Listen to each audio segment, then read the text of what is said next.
que tú quieras contarme. Bueno, mi nombre es Roxana Crisólogo Correa, soy limeña, hija de una familia de inmigrantes cajamarquinos, con mucho orgullo.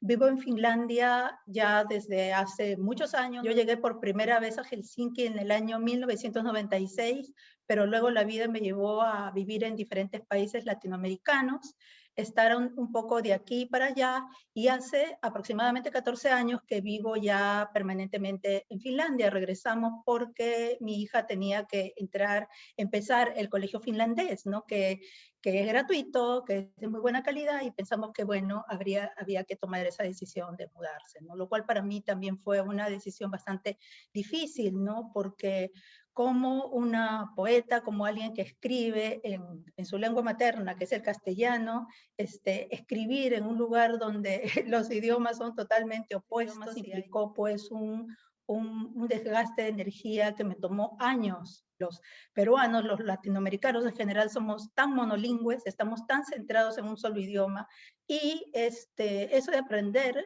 varios idiomas me ayudó, pero también, claro, significó como un retraso también en mi actividad literaria, ¿no? Yo escribo poesía, y también en Finlandia me reinventé con la profesión que siempre me hubiera gustado tener. Yo estudié Derecho, sin embargo, nunca me gustó el Derecho, ¿no? Intenté estudiar literatura, no terminé. Yo estudiaba en la Universidad de San Marcos en los años en que se cerraba la universidad cada rato, regresabas al año y estudiabas un semestre y otra vez se cerraba. Entonces yo pensé que ya estaba prácticamente negada para mí mi paso por esta universidad que siempre tendré mucho cariño, ¿no? La San Marcos. Así que llego a Finlandia y me reinvento como gestora cultural. Y fundé un proyecto que se llama, que todavía sigue vigente, que se llama Sivu Valo, es la luz, estas luces de los autos que brillan mucho, pero que no se ven. Bueno, es una metáfora de que la literatura escrita por los inmigrantes que vivimos en Finlandia es así, brilla, es muy luminosa, es muy rica, pero nadie la ve. Entonces creé este concepto y como en Finlandia existe un sistema muy, digamos, sofisticado y que funciona bastante bien con todas las críticas que uno puede tener, de becas, de apoyo, lo que pero ahora le llaman los estímulos económicos, ¿no? Ese año justamente cuando yo apliqué, un tema importante en Finlandia era el futuro. ¿Cómo va a ser Finlandia dentro de 20 años? Empecé con este proyecto y a trabajar en gestión, ¿no? Entonces, para mí fue como una manera de no desligarme de mi quehacer poético, literario, de integrarme en el sistema de las lenguas, porque de un momento a otro me vi enfrentada al finés, al sueco, al inglés, pero también a las lenguas de los escritores que vienen de otros países, ¿no? Como el ruso, el árabe, el persa. Entonces, aprender a reinventar mi cerebro, que siempre fue monolingüe debido a esta nociva educación monolingüe que tenemos en el Perú, abrir mi cerebro, ¿no? Y toda mi intuición para conectarme con esta diversidad de lenguas, que para mí fue, yo creo, haciendo un balance de todo, creo que fue lo mejor que me pudo haber pasado, como desmontar, como decolonizar mi cerebro, ¿no? Y bueno, esa ha sido mi pasión en estos últimos años, trabajar con este tema del multilingüismo, escritores que escriben en sus lenguas, derechos de escritores. En Finlandia existe una unión, ¿no? Un sindicato. Yo sé que en el Perú es muy demonizado y la gente tiene miedo, sindicato, terrorismo, sendero. Pero no, los sindicatos son uniones de trabajadores, y aquí el que trabaja en la literatura, la que trabaja es un trabajador del arte, la cultura y la palabra, entonces que tiene también derechos sociales, paga impuestos, beneficios y todo eso. Entonces, yo dije, bueno, esto va a ser para mí un laboratorio, quizá algún día regreso al Perú y puedo luchar por estas cosas, no lo sé, ¿no? Entonces, esto ha sido mi pasión en estos años, ¿no? No ha sido fácil, pero creo que ha sido también una manera de estar en una especie de universidad así de la vida, ¿no? Yo viajé por primera vez a Finlandia, fue la primera vez que yo viajaba fuera del Perú. Y luego, del 96 para adelante, pues estuve en muchos países, viajé mucho, he viajado mucho. algo que yo recuerdo que en ese momento, cuando yo me encontraba así en los diferentes viajes, en diferentes partes, en ese transcurrir y tránsito, siempre me decían, pero una peruana viajando, ¿cómo? Porque los peruanos siempre viajan para buscar trabajo. Me decía, ¿estás buscando trabajo? No, yo en ese momento acompañaba al que era en ese momento mi compañero de vida, ¿no? Entonces, bueno, iba mirando y iba enterándome cuál era la percepción de los peruanos, de las peruanas, ¿no? Me decían, has encontrado al gringo en Machu Picchu. Y después ya esto lo tengo que procesar como la escritura, ¿no? Porque creo que los que escribimos estamos así, al menos en mi caso como poeta, a la casa de esas cosas, ¿no? De esas cosas como, que pueden ser bromas, que pueden ser sutiles, eh, que no se toman mucha importancia, pero que sí tienen mucha profundidad. Entonces, así fue, ¿no? Así fue, ¿no? Y sí, viví en Brasil, viví en Ecuador, en Nicaragua, en Bolivia, ¿no? Pasé temporadas en Guatemala, en Chile, y bueno, viajé por África, por el Medio Oriente, por muchos lugares, ¿no? Entonces, obviamente eso pues hizo cambiar de alguna manera mi percepción del mundo, ¿no? Y también del Perú. Bueno, yo dejé el Perú porque decidí empezar a viajar con mi compañero. Entonces, yo salí del Perú en el 96, ¿no? Y aunque yo pienso que yo nunca he salido, sino que solamente yo pienso que yo estoy en un tránsito eterno, ¿no? En un movimiento de eterno retorno, siempre, porque generalmente yo voy al Perú una vez al año, ahora por la pandemia no he podido ir. Yo dejé un Perú que estaba prácticamente, pues, un Perú que vivía uno de los momentos más oscuros de su vida. Yo hubiera querido salir del Perú cuando ya en el año 92, cuando se avisoraba pues tiempos muy de crisis económica, de violación de derechos humanos, economía social de mercado. Era el corazón del fujimorismo que estábamos viviendo, toda esa intensidad y miedo, y también ya cuando empezaba, no se hablaba del terruqueo entonces, pero sí había una persecución así ideológica hacia las personas, pues, que se vinculaban con el arte, con la cultura, porque cualquier cosa era una amenaza para un sistema autoritario, como era este gobierno de Fujimori, ¿no? Que empieza en su etapa más intensa con el autogolpe, ¿no? Entonces el 96 era un año que tú no veías nada, no se veía futuro. Yo no había tampoco publicado, decía publicar un libro, era como que habías perdido las esperanzas de todo y que lo mejor era irse, ¿no? Y claro, se veían muchos intentos de recuperar la democracia verdadera, porque vivimos una democracia que no era, que era así de facto, ¿no? Era una dictadura disfrazada de democracia con Fujimori. Entonces el 96 es como un año en que hay que salir corriendo o te quemas, ¿no? Entonces dije, bueno, voy a salir y quizás es un buen momento para poder ver todos estos procesos que vive el Perú de repente desde lejos para poder entenderlo mejor, ¿no? Y claro, no me quería desvincular tampoco, ¿no? Para mí la migración fue algo muy importante porque también me ayudó a entender también la migración dentro de mi propio país. Creo que es una de las cosas que yo encuentro más valiosas, además de que mi cabeza se abre para las diferentes lenguas, y mi relación con los otros, ¿no? Con las otras, con los otros. Perú, por ser un país con esta especie de núcleo, ¿no? Centrado en la capital, que solamente ve a través de ese tamiz, ¿no?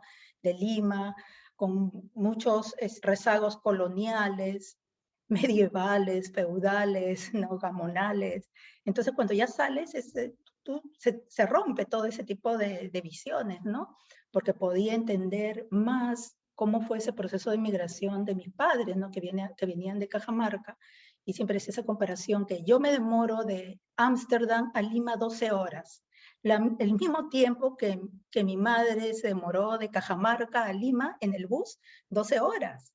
De un país a otro, 12 horas dentro del mismo país. Sin embargo, todos estos procesos de exclusión, xenofobia afuera, en Perú también, o sea, no es la palabra exacta, porque son todos, se supone que son peruanos, pero sin embargo existe todo ese desprecio, ¿no? Por el otro, cierran las puertas, que no vengan más, o bueno. Yo encuentro mucho paralelismo en ese proceso de odio hacia el inmigrante, es el odio hacia el migrante también, ¿no?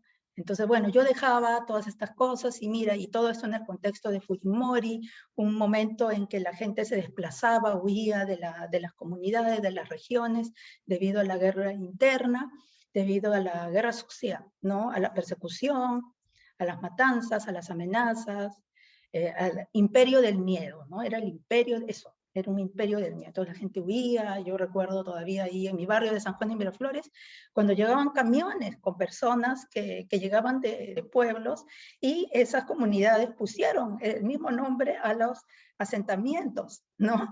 Ellos tampoco se mudaban y dejaban lo suyo, sino ellos se mudaban y traían lo de ellos, ¿no? Venían personas con sus ropas, con sus costales, con sus cosas, con sus calaminas y con su nombre, ¿no? O sea, ese nombre no lo perdían y para mí eso fue algo tan intenso ver cuando, ¿no? Decían, corran, que mira cómo están llegando, nos están invadiendo, pero bueno, cabeza de uno, bueno, están recuperando el suelo que es de ellos y que se les niega.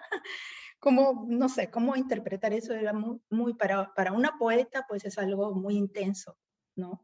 Entonces ese era el Perú que yo estaba.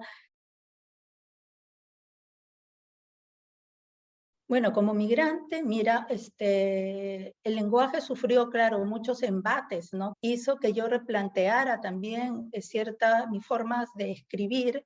Yo solía a veces ser bastante oscura y bastante densa. Yo creo que eso como un efecto también de los 90, que eran densos, eran oscuros, eran grises, hermético, ¿no? Que tú no puedes decir las cosas, entonces tienes que volverte hermética y ir muy para adentro. Cuando voy fuera, tengo que abrirme, ¿no? Porque tengo que comunicarme y tengo que pensar en que, si esto se va a traducir, nadie lo va a entender. Entonces, claro, puede ser un poco simplista pensar en que tus palabras las vas a transformar solamente porque quizás no existe una palabra en este idioma o en este otro para traducir, pero de alguna manera a mí me sirvió para flexibilizar, ¿no? Mi lenguaje, ¿no? Y yo dije, bueno, comencé a abrir las puertas, comencé a dejar que entren más expresiones también, ¿no? Yo uso mucho las expresiones que decía mi mamá, uso mucho, ¿no? Esas expresiones, como que dejé entrar muchas cosas, mucho ruido, muchas palabras, muchas cosas que iba encontrando en el camino, pero ya no necesariamente para que me entiendan, sino que también porque yo misma quería entenderme, ¿no? Yo misma también era un proceso que yo misma quería entender, me decía, ¿por qué estoy tan hermética, tan así como sobrecargada, como una bomba que va a explotar? Era la bomba que era el Perú en los años 90, ¿no? Esa bomba que explotaba y no explotaba nunca, ¿no? Fui construyendo un lenguaje que era quizás más de recuperación de mí misma, ¿no? De recuperación, más narrativo también, encontraba más, no sé, como más placer en contar, porque decía, bueno, mi recuperación es a través de este cordón umbilical que tengo con el Perú y que es mi mamá, mis hermanas. Yo crecí en una familia de 6 hermanas, mamá, bueno, mi papá estaba siempre trabajando, entonces éramos una casa de mujeres, con gallinas, con cuyes, con pavos, con animales. Entonces dije, voy a reconectarme, aunque pueda parecer, pues si estás fuera, puedes hablar más del campo de Finlandia, de lo bonito que son los bosques, pero para mí fue volver, ¿no? Para mí fue volver, para mí fue muy difícil estar hablando de los bosques, de eso con los cuales yo no tenía en ese momento tanto contacto como con mis propios bosques, ¿no? Y oscuridades y troncos, ¿no? Que estaban ahí olvidados y que los había negado por la cuestión, pues, de vivir sistemas de represión uno tras otro, ¿no es cierto? Uno tras otro, y pues, y ahora no había que tener miedo de nada. Escribir lo que te dé la gana, ¿no? Y entonces para mí eso fue como recuperar mis palabras, pese a que estaba en un espacio donde las palabras pues eran diferentes, ¿no? Y también toda una lucha para poder mantenerme escribiendo en mi propio idioma. Hay muchos que cambian el idioma, ¿no? Que hubiera sido más fácil que yo aprendí el finés y me pongo a escribir en finés y así puedo obtener más beneficios de becas o de apoyos. Pero para mí fue, yo creo que nosotros venimos de haber perdido tantas cosas, yo digo, y perder esta lengua, yo sé que es una lengua que nos viene impuesta, pero ya es lo que tengo, ¿no? Entonces, pensar que tengo que dejar esta lengua con todo el vocabulario cajacho de mi madre, de mi padre, mis abuelos, dije, no lo voy a dejar nunca y más bien me voy a agarrar así con las uñas, ¿no? Y eso también ha sido una parte del proyecto en el que estuve trabajando de promocionar que los escritores de origen inmigrante, residentes en Finlandia, luego hicimos un proyecto a nivel nórdico también que incluye los países Suecia, Noruega, Dinamarca, Islandia, para que nosotros defendamos nuestro derecho de escribir en nuestra lengua materna, ¿no? Y de construir un nuevo concepto. Bueno, ahora discuten mucho este concepto de literatura nórdica escrita en otras lenguas. Entonces, porque se escribe mucho en árabe, escribe muchísimo en árabe, escriben en ruso y bueno, otros en turco y kurdo y etcétera, ¿no? Entonces, bueno, esta lucha de palabras, ¿no? Pero que para mí ha sido así divertido, ¿no? Yo estoy en contacto constante, ¿no? Estoy muy al tanto de lo que pasa en el Perú, estoy en varios movimientos, grupos ahí en el Perú, leyendo, siguiendo. Las redes sociales han ayudado también que uno esté lejos pero cerca. Bueno, aquí con la comunidad peruana en Finlandia es bien pequeña, ¿no? Hay más comunidad peruana en Suecia, en Dinamarca, pero sin embargo, pues a través de la comunidad me he conectado, ¿no? A estas cosas tradicionales de la comida, de, no sé, que los bailes folclóricos, porque los peruanos son así, ¿no? Van a un lugar eso me parece muy particular, que yo no he visto de las otras comunidades, que lo primero que hacen es comida, ¿no? Y yo sé que hay muchos que critican, que dicen, ay, qué frívolo, qué tonto, nuevamente es como despreciar ese lado, bueno, reunirnos alrededor de la comida, alrededor de los bailes folclóricos, porque vienen los que bailan guaylas, los que bailan esto, otro.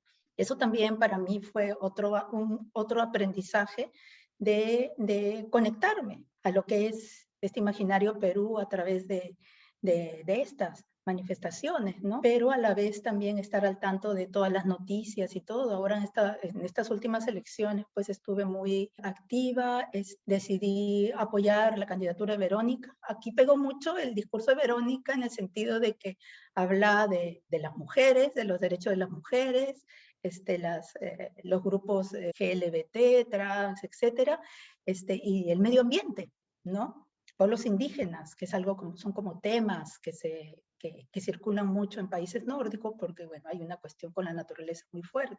Sí, ¿no? A veces siento que en el día estoy en Finlandia y en la noche estoy en el Perú, porque como son 8 horas de diferencia y a veces cuando me despierto me doy cuenta que no he dormido, que tengo unas ojeras y estoy medio mareada, porque estoy como viviendo así en la esquizofrenia de 2 países con mucha intensidad, siguiendo a cada paso las declaraciones de uno, de otro, tratando de ser activa, ¿no? En opiniones y todo, y de empujar también el carrito, ¿no? El carrito de moliente, ¿no? Que parece que es el Perú, ¿no? Y yo de verdad, a mí no me gusta mm, meterme en esta lógica de discursos de, ay, qué horror, que otra vez, porque este resultado de las elecciones es algo que ya lo hemos recibido como respuesta. Ya sabemos que hay un gran sector de peruanas, de peruanos que están concretamente, estructuralmente marginados, que nadie quiere llegar ahí o que nadie puede llegar, porque a veces tú quieres, pero no puedes llegar, ¿no? Que necesitas quizás mejorar estos instrumentos de cómo comunicarte. Es como cuando estás en el extranjero y tienes que comunicarte con alguien que habla urdo, algo así. Yo lo veo así, que es la diferencia. Alguien viene de un entorno rural, alguien que viene de Francia, no sé, o viene de Alemania, choques culturales tremendos, diferentes mundos, religión y todo, ¿no? Entonces, no me gusta por eso ni siquiera opino nada sobre eso, de que, ay, qué horror, que los ignorantes, que los marginados, que el Perú profundo. Ese es el Perú. ¿Qué profundo? Ese es el Perú, ¿no? Entonces, si no te has enterado de eso, pues entérate. Realmente, ya nos está pasando varias veces, nos pasó con Fujimori, con Toledo, con Humala, y nos va a seguir pasando hasta que no realmente entendamos qué cosa es el Perú, ¿no? El Perú es esto y entonces vamos a hacernos cargo, ¿no? Y yo creo que nos falta mucho, ¿no? Por aceptar muchos de estos rasgos que tiene el Perú, que nos duele muchísimo, nos avergüenza muchísimo, pero que si no los aceptamos, pues vamos a seguir nuevamente incurriendo esto. Ahora elegimos a uno, otra va a volver a pasar y va a volver a pasar. Bueno, yo escribí desde el primer libro que escribí, la migración estuvo presente, ¿no? En el primer libro, Abajo sobre el cielo, es la migración, es mi barrio, San Juan de Miraflores. Son como memorias de gente que yo veía, mi vecina, la del costado, la que vive a la vuelta, la de la tienda, y más o menos son como estampas, ¿no? Que también eso fue escrito en prosa poética, y era como si yo lo sintiera así, ¿no? Historias, más que todo, ¿no?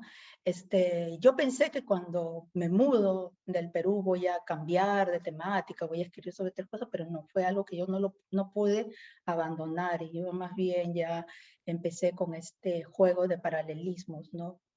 Los migrantes, pero los inmigrantes también, ¿no? Cuántas cosas como discursos son xenófobos, pero ese mismo discurso, si tú le quitas algunas cosas, también se ha utilizado para tratar de manera discriminatoria a, no sé, migrantes que vienen de Puquio o que vienen de algún pueblo de la Amazonía, de Puno, ¿no? Tratándoles como, mira, vienes aquí a ensuciar mi tierra, no hablas bien el idioma, igual que a nosotros nos dicen, no hablas bien el idioma, no puedes trabajar si no hablas bien el idioma, si no te portas como nosotros, si no te aculturas, ¿no? Es lo mismo, ¿no? Entonces, veía, ¿no? En este escenario, yo vivo en el Polo Norte y creo que de alguna manera eso me ayudaba a mirar como desde un foco así, desde una polaridad, ver así el mundo, así en el mapa, así extendido sobre la mesa, ¿no?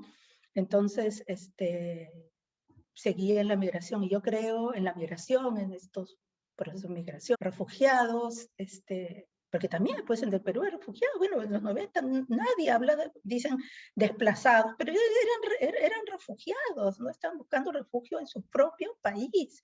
Y en Europa tenemos todas estas leyes de los refugiados, de las pensiones, bueno, al menos en países nórdicos, que se le da a estas personas que vienen especialmente por la última guerra de Irak, de Siria, tienen una pequeña pensión para poder acomodarse. En el Perú no existió nada de eso. Estas personas llegaron con sus calaminas, con sus cartones, con sus sacos de, no sé, de granos, a vivir en un desierto inhóspito, ¿no? Entonces, todas esas cosas a mí me siguen prendiendo así el espíritu, así para seguir escarbando. En este último libro hablo de una manera ya concreta sobre este paralelismo, ¿no? De la migración y de la inmigración, ¿no? Y dentro de todo esto, pues, ¿dónde está la poesía? Porque parece que estoy hablando de un mundo devastado, ¿no? Donde parece que hubiera explotado la planta de Chernobyl, pero sin embargo es el mundo real en que estamos viviendo, ¿no? Entonces digo, bueno, la poesía está en esas cosas hermosas, ¿no? Que para algunos pueden ser feas, ¿no? Por eso le pongo la belleza, ¿no? Esas cosas, ¿no? unas arañas en un frasco, no sé, en un desierto, mi mamá metiéndome en una cajita de leche, cosas así, son cosas que para mí son hermosas, ¿no? Entonces, ¿cómo puedo reivindicar esas cosas a través de apropiarme de las palabras, ¿no? La hija de los migrantes se apropia de las palabras y comienza a contar esto, ¿no? Que eso lo que yo espero es que haya un cambio de constitución, ¿ya? Sí, yo pienso que debería de cambiar la constitución y sobre todo ese capítulo 3 sobre la economía, que habla de que la economía, que el sistema económico del Perú es una economía social de mercado. Un sistema económico, un modelo que no ha traído realmente esta devastación, ¿no? Perú es un país devastado, ahora que está en escombros. El principio de que un Estado gestiona los recursos y los reparte para el bienestar de su sociedad me parece que es algo que se tiene que quedar bien definido y marcado en la Constitución, para que luego eso sea como una especie de arma, ¿no? Que uno lo puede lanzar a la empresa transnacional que sea que venga a querer pues nuevamente seguir destruyendo bosques, extrayendo, ¿no? Porque seguimos teniendo esta economía extractiva de la colonia, ¿no? Puede aparecer alguna alternativa interesante, ¿no? Y que pase por la Asamblea Constituyente, nueva Constitución, y nos podemos refundar como país, ¿no? Yo espero eso. Ah, sí, sí, yo quiero ir pronto ya a Perú, menos, ¿no? Mi hija ya tiene 20 años, entonces, y ella está estudiando ahora, estudia ciencias políticas, y entonces yo pienso que ya de repente ya es misión cumplida, ¿no? Entonces, yo quisiera volver a Perú, ¿no?